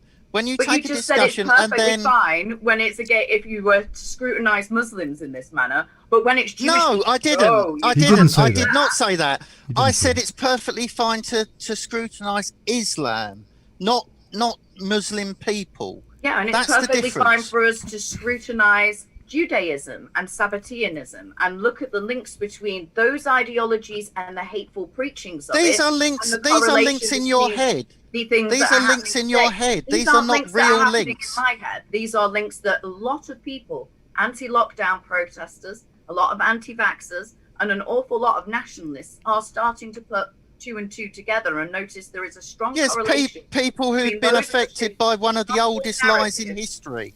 Because That's we- people who've been the affected by correlation one of of the the oldest own these and companies dumbest Hold and on, most hold on, stupid and worthless hold on. lies. Hold have on. been the highest What? appointments in Joe Biden's administration. Right, I'm gonna have a rant. No, I want to ask. No, seriously, Daniel. What is one of the oldest lies in history, please? The oldest lies in history is that you can simply explain evil by applying the word Jew to it.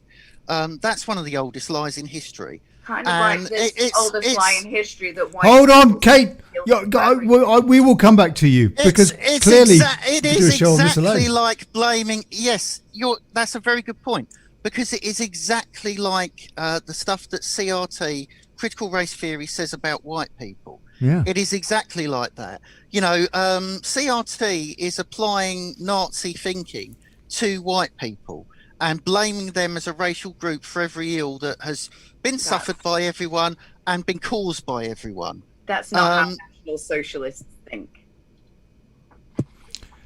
Well, you'd probably have a better knowledge of that than me by the terms of the rest of this discussion. You know, I despair when I hear this stuff because it just makes us look stupid and it makes our case look stupid and it detracts from holding the powerful to account.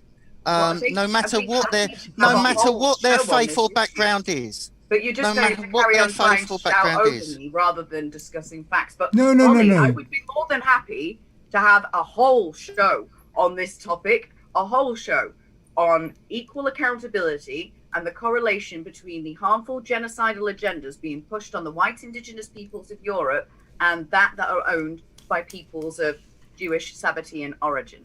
Okay, I'm just going to take some comments. I think you'll find However- that what they're accurately called is leftists. What they're actually called is Marxists. Sabbatean And Frankists.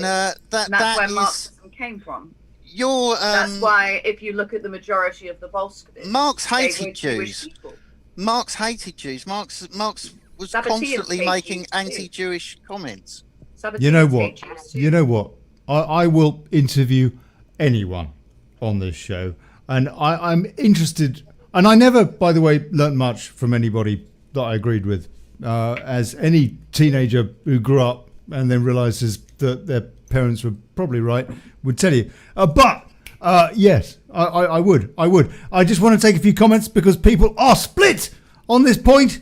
Mookie Puck, it's lost in translation because people hear it's the Jews, whereas what you've just said is that it's an inversion of it. So it's not the Jews then, is it? It's, say, the Sabbateans, if you mean them, Mookie Puck. Because originally, it has to be said, Kate, you did say the Jews. You didn't say the Sabbateans. It's a bit like Ken Livingstone when he was Jewish accused of being. ideology, Hold yeah. on, let me finish. Let me finish. Where you go? You can't keep talking over. That are pushing things such as Bubs, I'm trying to produce a show, darling, and I will always give you comeback. I always let you reply, but it's a bit like Ken Livingstone, isn't it? It's a bit like Ken Livingstone when he was branded with being anti-Semitic, when he was basically anti-Zionist. I think I want you both to answer that in a second, but first of all, Celtic Vixen says, in the past we can't criticise the blacks. Look how Lewis Hamilton is getting away with all sorts because it's racist to criticise him. Lewis Hamilton, the Formula One bloke. Brum A1 or Al, for what it's worth, I agree with Kate. That's Kate is ding. Celtic Vixen, him. Ding dong. Celtic Vixen, I stand with. Oh no, she says I stand with Kate on this. Mookie Puck, I'm with Daniel. Shall we have a poll? That'll settle this issue for sure. With lots of smiley faces. Celtic Vixen also says, look up the Coudenhove-Kalergi plan. Yes, everybody should. It tells exactly why we have mass migration. Similarly, look up Barbara Lerner Spector and what she says. The small hats have planned for Europeans. Okay, you both have 2 minutes, and then we're going to get into wokeness. Yeah, I've got to go just before 5, so we need to. Well, we've all got to go just before 5, Kate, because the show's going to end. We've got half an hour to get through wokeness, and we're going to do the lot, all of it. But first of all, is there anything that you guys would like to say? Because you're in a dead heat, according to at least some of the folks on YouTube. I don't think we're going to reach an agreement on this one, and but I respect anybody's right to put a point of view across. Unfortunately, for me, it's a point of view that does damage to other sensible things that Kate believes. But it's an individual moral choice for all of us where we stand on this. But I have a huge amount of sympathy and respect for Jewish people personally, and I don't see the need, the cause for going down this route, and I don't think it brings any good to any of us. So that would be my final word on it. Jojo in Wake Up UK says, what a lady, you are fantastic, and there you go. Right, okay. Bubs, final word on this before I want to find out what is going on with you suing your uni. But before we go into that, and Craig, hang about, please. I know you've had to hold on to your seat there for a sec. If you want to have a comeback, you're very welcome. Well, yeah, I know that you'll try to say that it's me just picking on the Jews, and that's the way that people seem to blame one particular racial or ethnic group when they want a scapegoat. But that would hold value, right, or hold some validity if there wasn't a very strong correlation between the anti-white agendas, the people that are owning these vaccine companies, the peoples that have been funding this left-wing agenda, and also that of the Sabbatean ideologies that made their way into Europe. Okay. But I think that we're obviously not going to agree on this matter, and no, it wasn't. That's all right. We don't have to. You know what? We do. I think that's one thing that people need to remember is that we don't have to agree on everything, and that's what makes us dynamic as a human race. And where these tossers in charge want us all to be the same. And this is a perfect segue to woke culture, whatever the bloody hell that is. Kate, why did you go to university? You were a politician and now you're at university. What happened there? Oh, no. Don't say that. I was never a politician. I was a very active activist. That's the way that I'd put it. You were on UKIP's NEC. But okay. Yeah, I was the director of UKIP. So you when went... I left UKIP, I was undergoing PTSD treatment. I was, I'd finished working for this consultancy firm, and then the pandemic kind of came along, and I was thinking about retraining anyway. I wanted to look at a career in something that was less vulnerable to economic downturn and AI technologies. And I also wanted to work in something that I was passionate about, and seeing the disparity in the implementation of our laws and how poorly white people are being treated by our corrupt constabulary and in our judiciary, I decided that I wished to study law. So I decided to sign up to a university, and I thought, right, I'll study online, because that way I can avoid all the young freshers at 18 years old that want to go out and get drunk and are going to be left-wing nutcases with the head shaved and half of it purple. I thought I could avoid some of the propaganda if I just concentrated on the studies, just purely the contents of the course, and didn't engage with the students. Thought I could avoid it. Anyway, I started my course in October, and as part of the introductions, they wanted us to go onto a forum, an introductory forum, introduce ourselves. And I went on there and I did it, and then I started to scan through, and I noticed there was all this left-wing propaganda, statements of support for Black Lives Matter, and then there was all these links to all these different informations about support for Black and ethnic minorities, bursaries for Black and ethnic minorities, days to meet the employers for Black and ethnic minorities, all of these things excluding white students.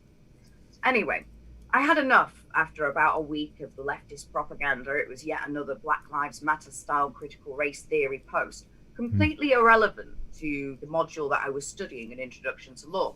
So I simply put underneath it that I felt that this left-wing propaganda in an introductory law forum was unnecessary and divisive. Didn't say anything else, left it as that. Went to sleep, woke up in the morning. When I looked at my emails, there was loads of replies on this forum. So I've logged in and the lefties had gone nuts. And one of them had even decided to track down my personal identifying information, a photograph of myself, was encouraging other people to find out where I lived. They posted this all over Twitter. So I addressed this particular gentleman saying that, you know, publishing identifying information with the intent to try and incite violence and hostility is an illegal act. And, you know, being a student for only 2 weeks and being subjected to that, just for saying that I felt that the propaganda was unnecessary and divisive, which it was, because as soon as somebody said that they don't agree, they were hostilely attacked by a large group of people. Many people agreed with me. Anyway, I made it clear that I was going to make a complaint. I was very, how can you put it, civil about it. But, you know, I said, you know, what you've done is illegal. I'm going to make a formal complaint. So I made a formal complaint to the university, and I said that, you know, this left-wing propaganda is unnecessary and divisive. It causes arguments on the forum. Maybe you should just tone it down and not put it in there. And I said that I was also concerned that there seemed to be an awful lot of policies and procedures that discriminate against white students, that white students aren't being offered the same level of service or the same level of support and the same level of opportunity. Anyway, instead of disciplining these lefties that had doxed all my personal information, I instead got disciplined. So then I raised, I wanted to know why I'd been disciplined, and they couldn't actually find anything in the student charter that I'd broken. It was just that opposing their leftist ideology, they found offensive. And in the discussion, I'd obviously called Black Lives Matter an Afrocentric Marxist terrorist organization, which it is, murdered countless people, set fire to businesses and homes, taken sovereign territory as its own, threatened violence if its demands aren't made.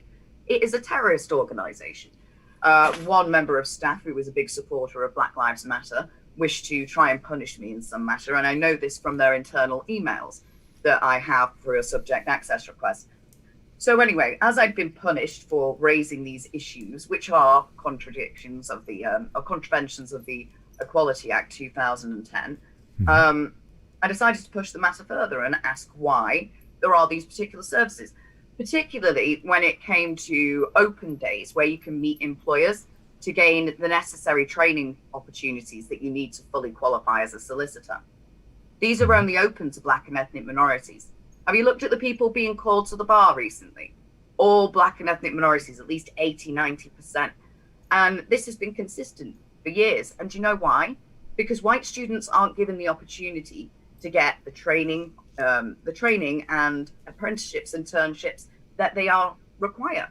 So you sign up as a student, a white student, and you'll be excluded from services, you'll be excluded from support services. There was even a bursary fund that is available to Black and ethnic minorities only, giving them £1,500 for their first 2 years of study each year, but it's not available to disadvantaged white students. No matter how poor or disadvantaged you are, you're not allowed it if you're white. And then there was an incident where we had a tutorial where we were discussing the British Constitution, whether it should be codified or not. And my tutor brought up the discussion of whether it should be or not. And I stood on the side of yes, it should be, because many of our constitutional unwritten principles and values are being undermined by the demographic change that we're seeing in Great Britain, particularly with things like Sharia courts that treat women as half that as a man, which undermines our equality under the law. Now, my tutor took exception to this because apparently women's equality under the law or wanting to sustain it is an extremist view if you mention Sharia. So they looked back at what I had said and they felt that they couldn't punish me for it. So instead they wanted to report me to prevent for wrong thing. To prevent. Now hold on, very briefly. Can you explain very, very briefly? Yeah, let's try and, because we've only got 20 minutes or so, 25 minutes, and we're going to get shorter time as we tend to be. What is prevent? Prevent is an anti-terrorist organization that's supposed to stop people from being becoming extremists. Right. You know, and that's in the UK. That's a UK thing. Yeah, that's a UK thing, but it's being completely abused. So they wanted to report you to that. They wanted to report you to that. Universities quite often do this. But anyway, I ended up being marked down on an assignment. I contested that, and I tried to raise all these issues internally and got nowhere. So eventually I said, right, that's it. I'm going to sue. So I started pursuing legal action, and I went to the Equality Advisory Service, and they referred me to the Civil Justice Centre, who then referred me to a legal aid solicitor. I'm going to warn people, if you are white and you are pursuing a discrimination case, do not use legal aid solicitors. Many of them have sworn lifetime oaths to be champions of diversity, so will try to dissuade you from pursuing your case. And in my instance, I had a solicitor that was negligent, couldn't even file an N1 form correctly. I had to do it myself. And now I have tried to seek private help, but I can't do that for free. So I was going to run a fundraiser through Crowd Justice.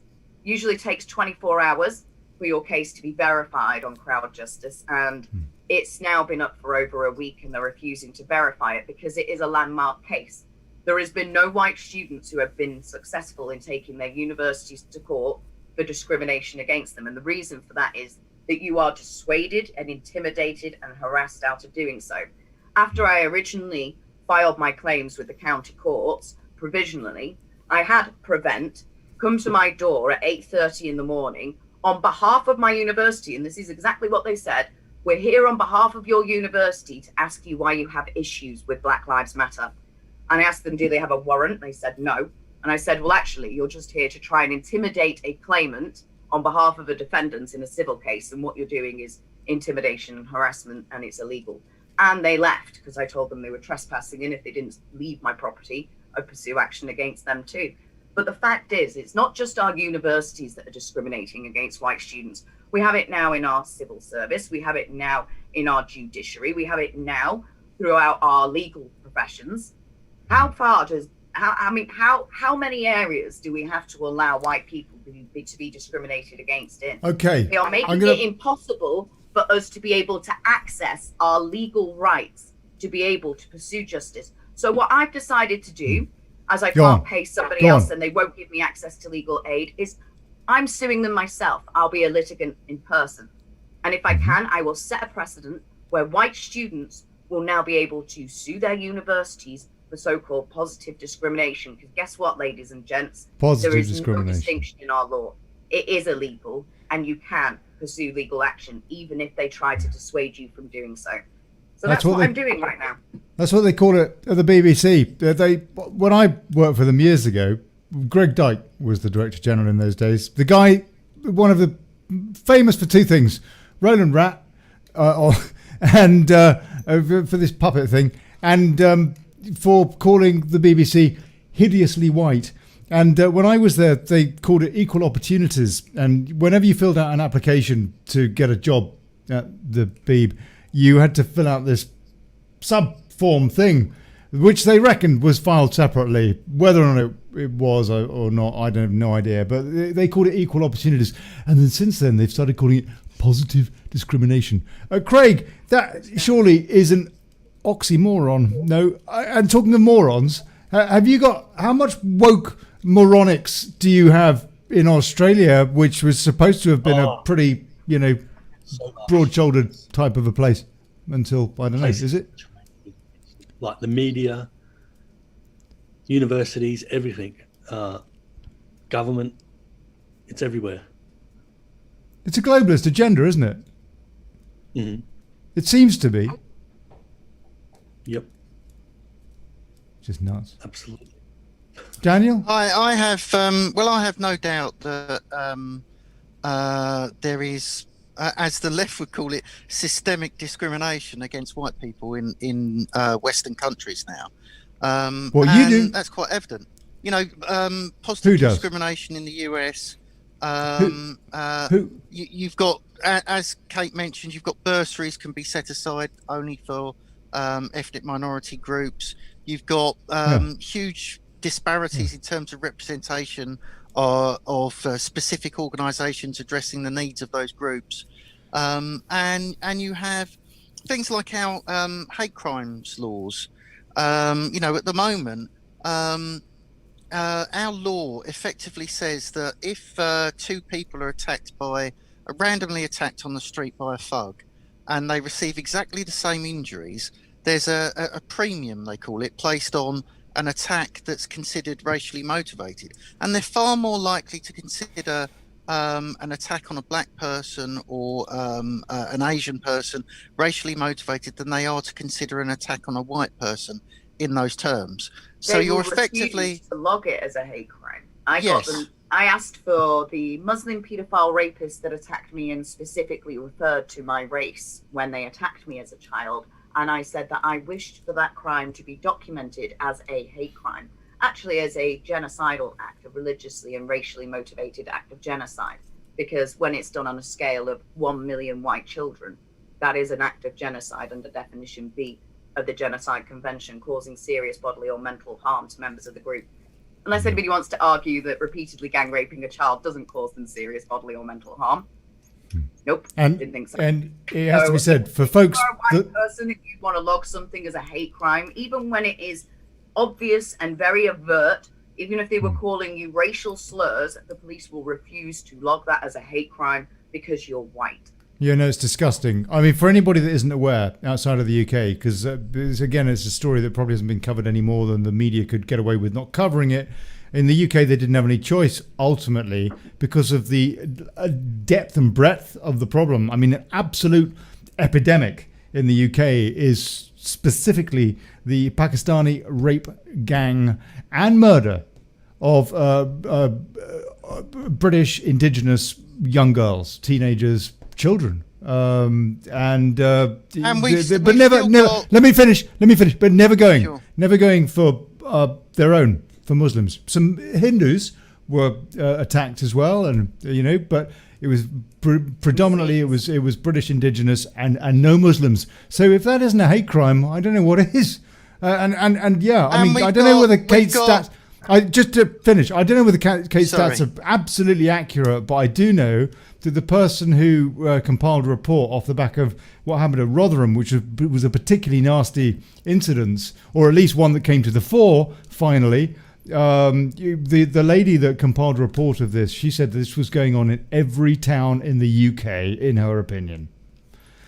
On an industrial scale. Yeah, but that was, among the people to have mentioned this was Sarah Champion, and that's right. But MP. She had to resign from the shadow cabinet. She was hounded off the shadow cabinet when she said that. When she just pointed out the facts.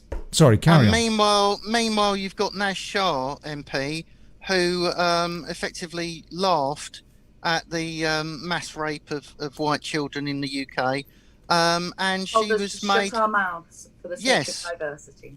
Yes, said that the victims should shut their mouths for the sake of diversity, or shared a message saying that. Disgusting. And liked it. And what was it? She is still serving. She's still a shadow cabinet minister. She's serving under Keir Starmer. It's quite clear that our authorities don't take crimes against white people seriously. That is true, and that's evident. Daniel, what was it that Gordon Brown's Home Secretary Jackie Smith said to UK constabularies up and down the country? That memo, wasn't it? For the girls involved, it is a lifestyle choice. Yes. They blamed the victims, effectively. They blamed the victims, they blamed their background, and they blamed the colour of their skin, just like the rapists themselves. And it's the most disgusting thing imaginable that this went really without punishment or comment. Not just that the rapists got away with it so long, but that our politicians have got away with how they responded to it. Yes. Because, you know, if you're going to talk about racial discrimination and racial hatred, that's all well and good. Fine, do it. But don't do that whilst you're ignoring the worst racial crime that's occurred in this country, which was against white children and Sikh children as well, but primarily white children. And our culture, our society ignored them because of their skin colour and because of the skin colour of the perpetrators. Absolutely appalling. Yeah. Well said. Yes. Yeah. I got Charles. But has there been anything like that in Australia, Craig? No. Well, that's some good news. That's something good at least. What happened? Have you got any questions? I've got to go in 5 minutes, Ollie. Oh, that's all right. Bubs, thank you so much. I mean, yeah, I guess one thing, the main question I've got is, given that the judiciary is so corrupted and full of, shit. I mean, let's face it. Do you really expect to get anywhere with this lawsuit? Oh, wow. Or is it more a question of drumming up some awareness? Choice from then onwards. 92% of defendants will settle outside of court, but I think because this would harm their business, because they wouldn't be able to do certain actions if they were found to be discriminatory, they might want to fight it. And as I don't have legal aid, I am still very liable to any adverse cost orders. Yeah. But the fact that they have tried their very, very best to stop me getting this to court says to me that they really don't want to. I have in their internal emails where they actually document that they've said to me that they do discriminate against white students to even the playing field.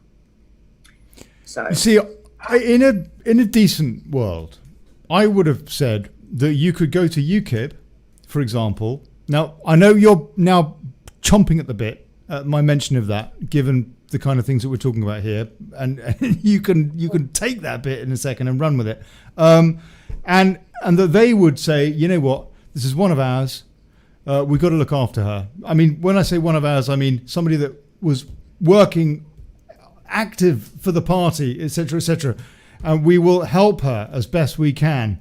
But actually, you experienced sexual what's the word? Abuse. From UKIP, from the NEC, no? No, the NEC, particularly Elizabeth Jones, thought or they laughed, rather. To read out my account of when I was trafficked by one of these Muslim paedophile rapist gangs as a child, and she found it really amusing. So she read it out in a comical way, and they sat around the table, which was supposed to be a professional business meeting, laughing about me being raped as a child, with Elizabeth Jones as their ringleader. They didn't know that I had a second device recording them as I was sat downstairs, so they were pretty shocked to find out that I had heard that entire meeting. I still have the recording, in fact. So, yeah, and these were people that were apparently being champions of the Muslim paedophile rapist victims, but they would deny an actual victim a voice to be able to speak about it and mock them and laugh about kids being raped, like myself. They're the kind of people that were at the top of UKIP. That's appalling. That is appalling.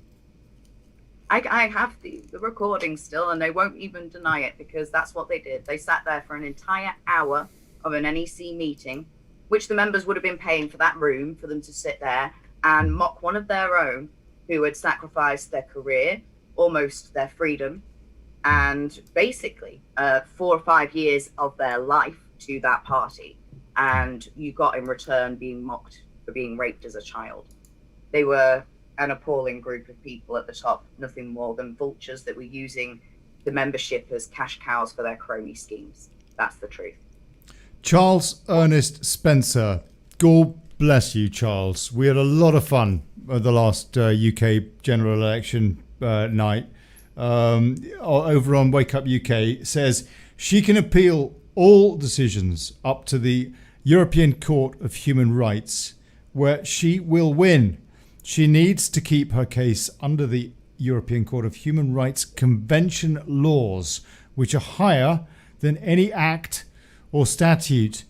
I'm not sure the reality of that, but Charles, thank you very, very much. And I'm not surprised to hear that the ECHR has more power, very potentially, than any court in the UK. Cheers, Boris. Were you aware of that at all, Kate?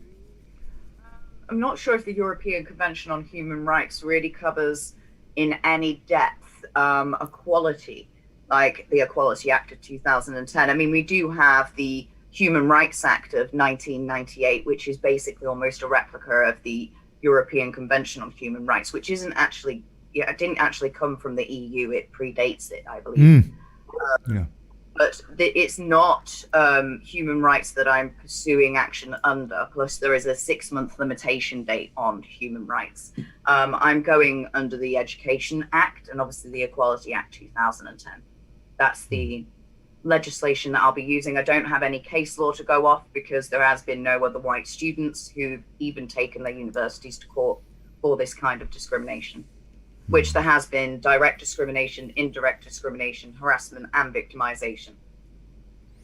Well, look, Bubs, good luck with that. Good luck with that. I'll tell you, I think we're all so fed up to the back teeth of all this woke crap. I mean, this Black Lives Matter.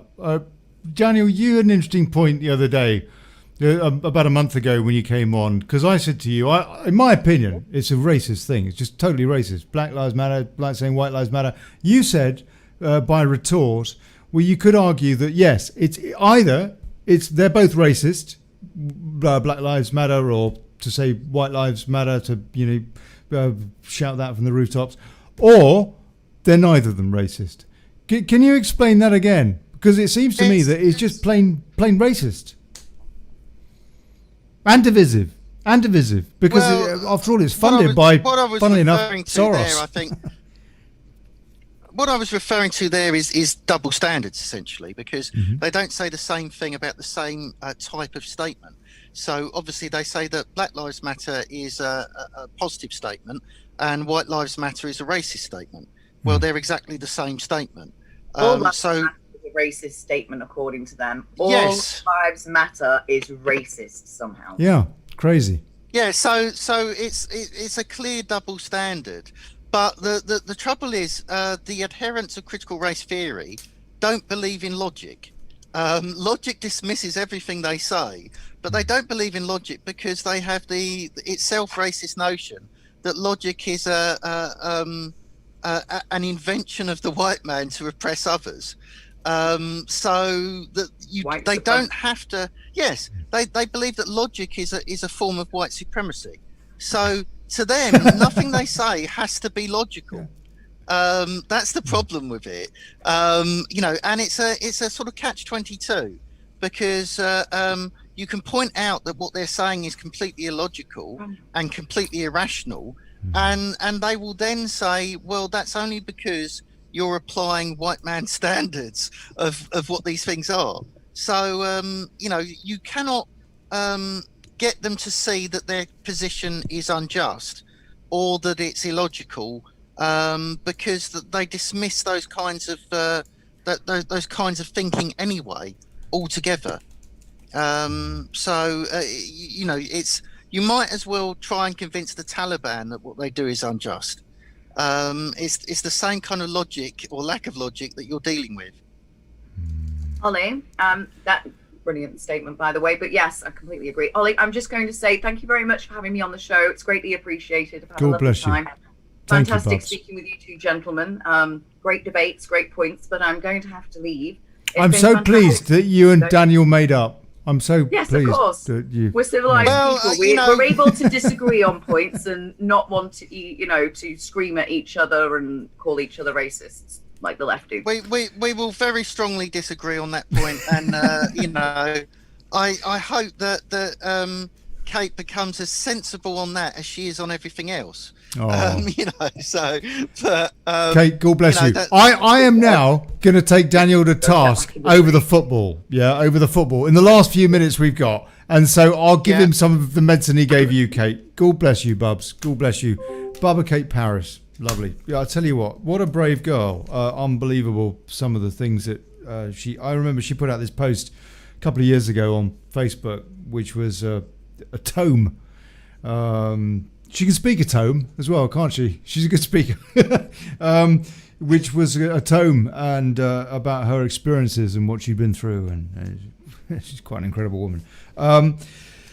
Yes, Craig. Yeah. You never do very well in the football, do you? We're not going to mention the rugby. We're not going to mention the rugby, which is a far more superior sport. Anyway, but no. So did you watch any of that Euro Cup thing, or do you prefer La Liga in South America, or do you not I don't watch any of that. No. Yeah. Yeah. But I mean, why? Because you're gonna have to ask a cricket question, aren't you, of an Aussie? Yes. We're more into Australian rules here, or rugby league. Yeah. That Australian rules. I bet they don't get down on one knee. That Australian rules football stuff. That is seriously dangerous, isn't it? That is barking mad bonkers. Toned down in comparison to what it was, the violence that it was. Really? Oh. Oh God. Did you have you had your sports teams get on one knee for? No, nothing like. No. I don't think it's been as big here. That kind of stuff. They've attempted to, but it seems like Australia's got a force field over it to that kind of stuff. Like the woke are really into it, but most people aren't kind of into the woke stuff here. Like it's mainly left, really. Like. So there's a lot of kind of passive resistance to it, would you say? Oh, absolutely. I think that's one way to sum it up. There's a lot of passive resistance here to what's going on. Absolutely. Like it's like there's a very big disconnect between the government and its people. I mean, if we didn't vote, like in Australia, it's the only country where you have to vote or you'll get a fine. Like it's against the law not to vote. If you don't vote, you have to have a good reason not to, because you get fined $50. That's strict though, because I mean surely it's a perfectly acceptable argument to say I'm not going to vote because I think they are all criminal, which is kind of where I've got to. I mean, I've always voted, but now I'm really, really wondering whether or not I've just been completely wasting my time. Yeah. I think Daniel, would you? If there was a system like in the UK here, I don't think anybody would vote. They'd be like, what's the point? I think that in countries that don't have mandatory voting, like Australia, what we'll see is more and more people don't vote because there's very little difference between the main parties, and there's very little chance of a party that they feel represents them getting into power. So and we've seen that. The British votes, more and more you get that the person who actually won was none of the above. And you get that again and again, that the number of people actually voting is going down and down because people are becoming more and more aware, Daniel, that it doesn't change anything. Daniel, I so wanted to have a bit of a laugh with you about the whole bending of the knee thing, which I find absolutely disgusting as well, by the way. But I know but I would like we will have to have that debate another day, because we are coming up to the end of the show, and I want to say a big cheers to my special guest today, Bubba Kate Paris, Craig Workman, and Daniel Jupp. You've been listening to the Daily Chaos, dailychaos.news. Go and sign up. Yeah, I'm on a 7-day Facebook ban or whatever again. Goodness knows how long it's going to be before we're all banned. Go over there and subscribe. I will catch you next Thursday on Wake Up UK, Revolution Radio, at Wake Up UK, and da-da-da-da-da-da. God bless you. Here's to us a bugger! Plutocracy. All right, ciao. Cheers.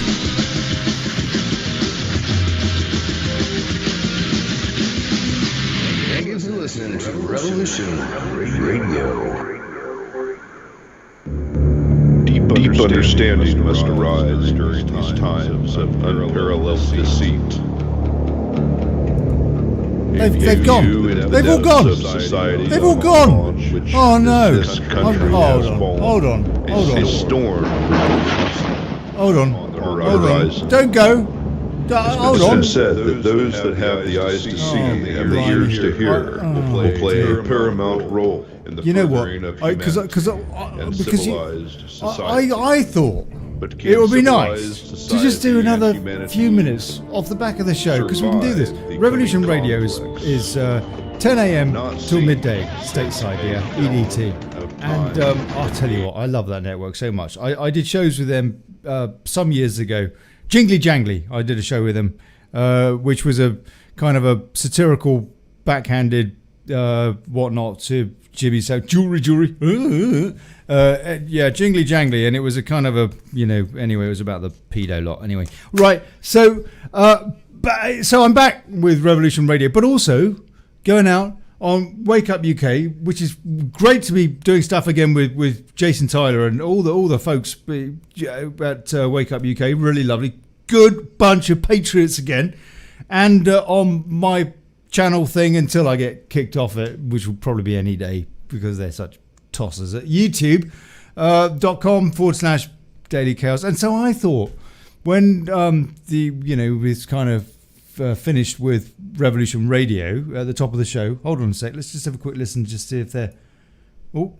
Well, what's happened to the studio there?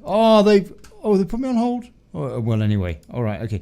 I shouldn't be talking over them. I don't think I am. Oh, maybe no. I wasn't talking over them. I wasn't talking over the advert.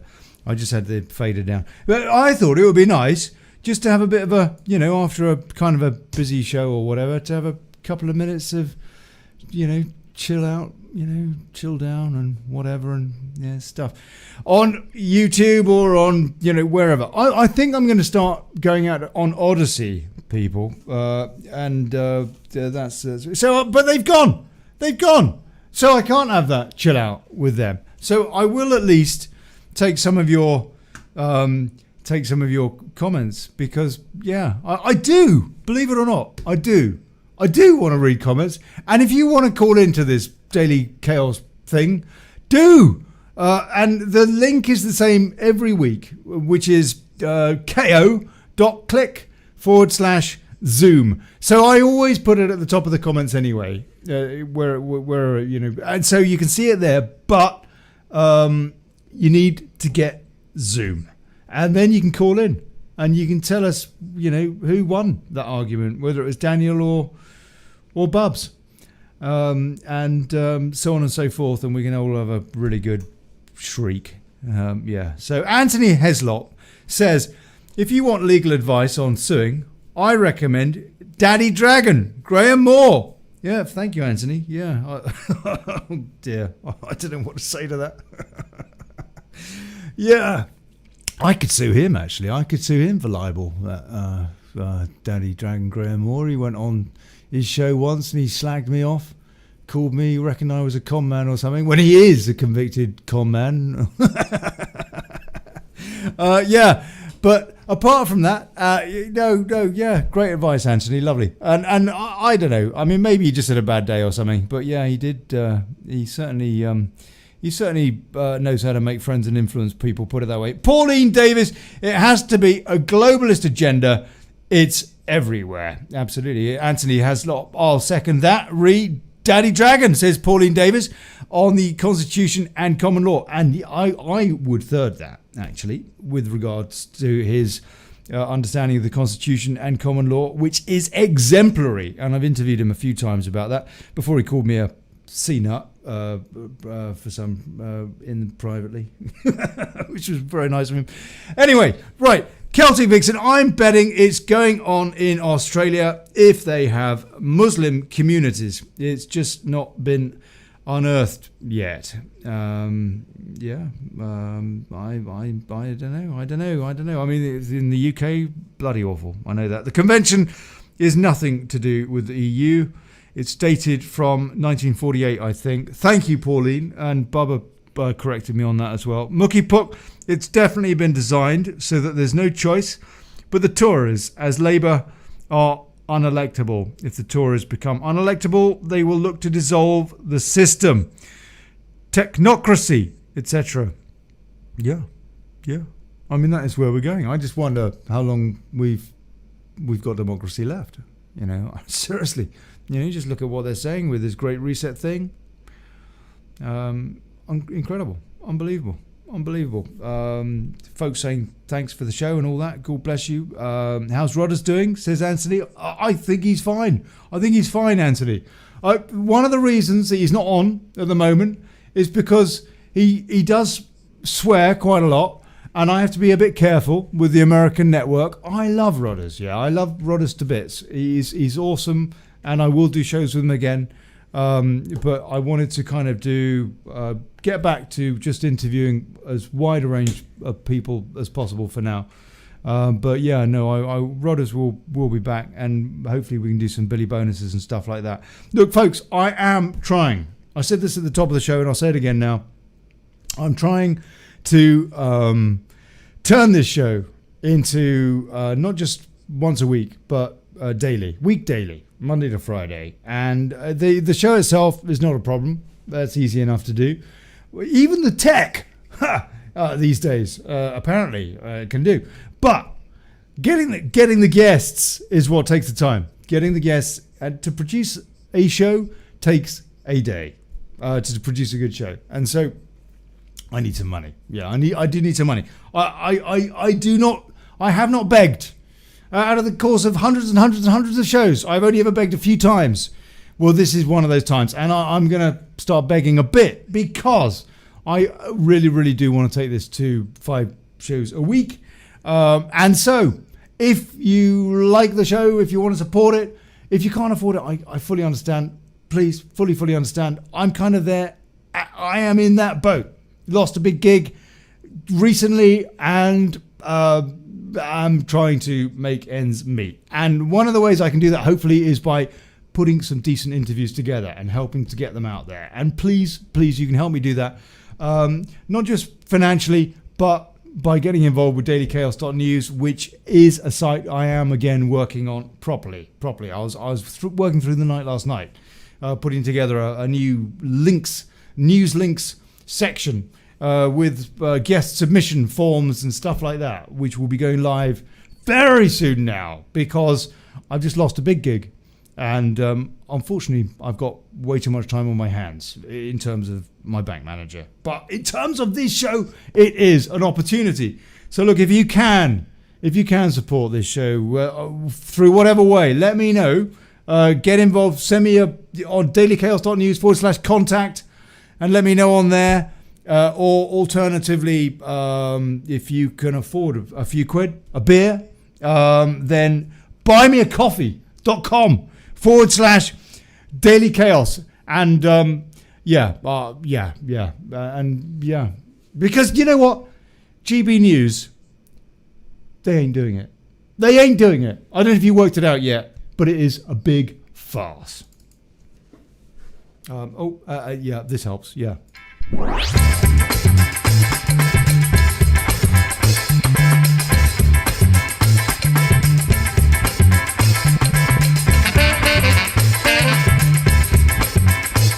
So yeah, folks, it's up to us. You know what? There's no white knight that's just left the BBC who never asked the salient questions. Yeah, great interviewer, Andrew Neil, yeah, but never asked the salient questions in his decades of service to plutocracy at his time at the BBC, or working for Murdoch, working for Rupert Murdoch. If you thought that GB News was going to be any different, it is all superficial. Oh, they got Farage now, haven't they? They got Farage. I don't know what that says about Farage. I have to say, though, great reporting from the channel. Great credit where it's due. Great reporting from the channel. But he never talks about the UN Migration Compact. Notice that?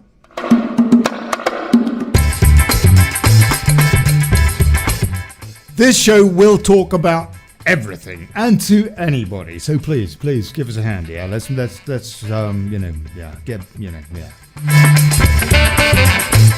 this has been Daily Chaos. I remain Ollie Connolly, and I'll see you next Thursday. Ciao. God bless you.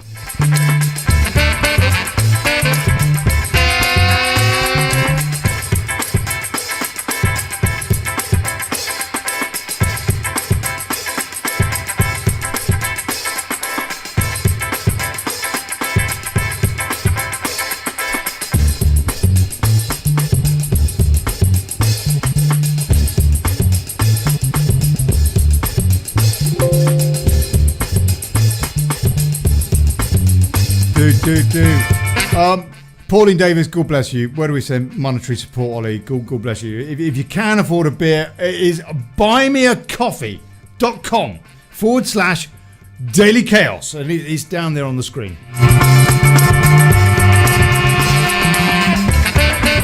And I promise you, I will get the website doing useful things. I know the forum is a bit clunky and all that. It needs a lot more than that. I am working on it. I promise.